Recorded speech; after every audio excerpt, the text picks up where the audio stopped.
One of the things I think people underestimate is that, like last week, I had a guy called Michael Richardson that runs it's a machine shop, kind of industrial tooling type business, but physical kit. And then you have different people that are tech founders and stuff. But I don't think people actually necessarily appreciate how difficult recruitment is. And obviously I see it quite often now. But it's almost, why do you think that is? It's almost that people say recruitment's a really tough gig, which it is. But it's almost, I know we're jumping right into the weeds there, but why do you think it's such a difficult industry to kind of be successful in? Well, probably because we have one of the worst products in the world, which is people.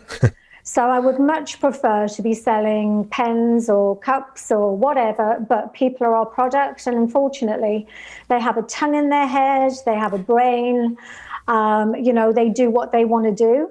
But apart from that, it's tough, it's very competitive. There's always new people,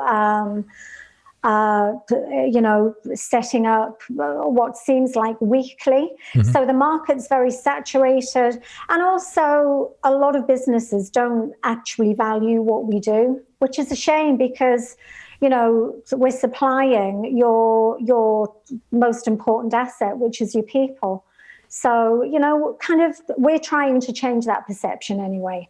No, it's good. I just wanted to almost start off the interview with that because actually there might be people that watch this who are like, recruitment's easy, you just pick up the phone, you don't do anything.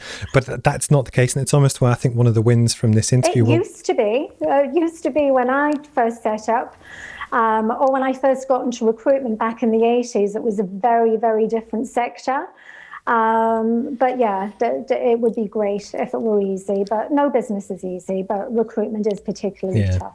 But I think almost just as to set the context for the interview, it's almost where I want people to know how difficult it is. And we'll go into some of that kind of thing that actually, and we have this chat quite often, it is a lot more difficult than selling coffee or anything else because there's so many variables that people can let you down. As where if you're Nissan and you make a car, the car just doesn't decide to not turn up one day. It's that kind of, it's a tough kind of gig.